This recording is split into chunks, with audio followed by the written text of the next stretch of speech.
guys, I'm Layla. Today we're Raid Shadow Legends. We're going to be reading the lore story for Lysanthir Beastbane, who happens to be the Fragment Fusion champ going on currently in Raid. And I have to say, I really like his design. I think they did a nice job. I think this looks really nice here.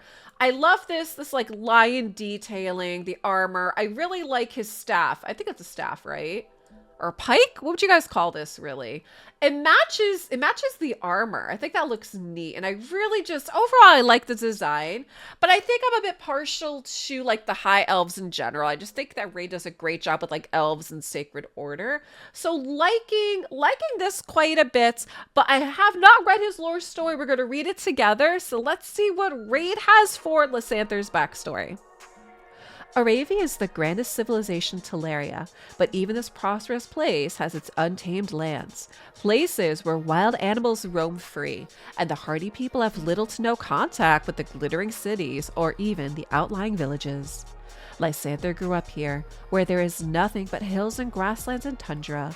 The land is owned by the crown because no noble wants it, and even then the few inhabitants are largely free from interface, save the occasional demand for trackers and scouts in times of war. Even among his people, once so attuned with the natural world, Lysanthir possessed incredible skill. When he was a child, he learned to read the landscape and follow animal trails with uncanny speed, focused in a way his few peers could remotely match. Regardless of the season, no matter how far away from home his parents left him to challenge his skill, he always returned with a fresh catch of deer or fish for supper. Lysanthir proved himself beyond all doubt when, while still in his mid-teens, he killed a rock-maned lion as well as a great mountain rock in a single expedition. From then on, he took the two animals as his symbols, and his parents said they would no longer shelter him, for he no longer needed them. This abandonment was a rite of passage for all wildland elves, and a new lease of freedom for the young Lysanthir. He sought new challenges, new places to explore, new beasts to track. He made for the city of Aravia in search of opportunities. The city was a shock to him. There were many different peoples, riots of colors and loud, busy markets, shouting and crying and arguing. For an elf used to his own company, who had endured much physical and mental hardship to survive, the elves in the capital were akin to a different species. They lacked his ruggedness and his willingness to endure, but that meant they needed him. He quickly found work hunting predators that threatened livestock and other beasts. It was so effective his reputation grew rapidly. Agents of the Arabian crown came to Lysanthir, among them Wallmaster Athorian. With kill lists on them were monsters, demon spawn, undead, almost all of them beyond Felwyn's wall, some beyond Enhelt. Furthermore, he was granted authorization of funding to commandeer resources as needed. Among those he slew were Albert Razormaw, a demon spawn horror with mouths for eyes, hands, and feet, and a necromancer called Angma Mayu, who snatched people from their beds and butchered them, then stitched their corpses together to create enormous undead constructs. In the process, Lysanthir won contracts and allies on his travels who knew him as Beastbane.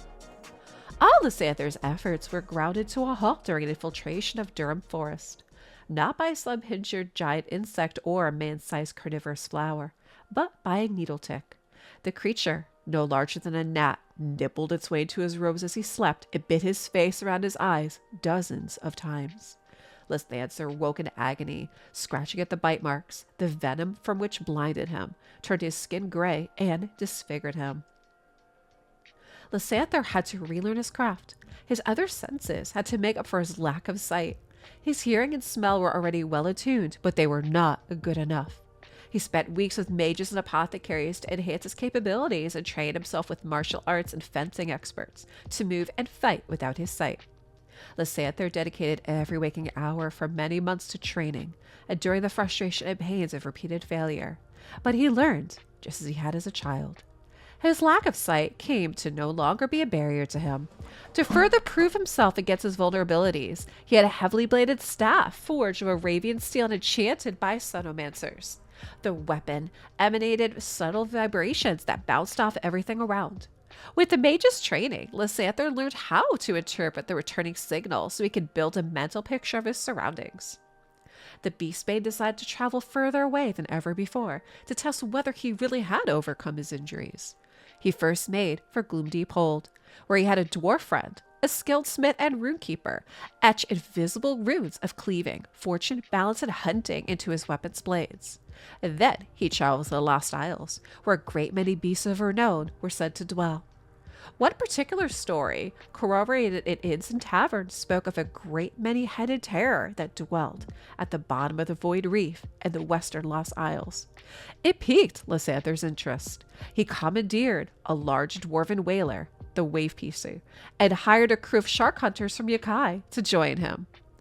Okay, that was not the story that I expected, but they do explain quite a bit about the way that his armor looks, and they explain about the way he looks as well, too. So, like, this isn't a mask. Like, they're saying that he actually ended up becoming deformed and just ended up covering his eyes. I kind of had to, like, relearn his skills and how to fight. And I really like how they explain the moniker Beastbane.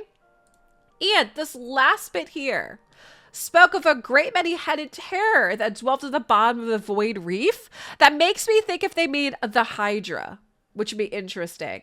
Because it also talks about he hired a crew from Yakai to join him. So we're talking about like the ninja ones that are in here, right? So we're talking about like the Shadowkin. So again, not the story I expected. However, I did end up liking it. Guys, drop me a comment down below. Let me know what you think for the story for Lysanthir Beastbane. And thanks for watching.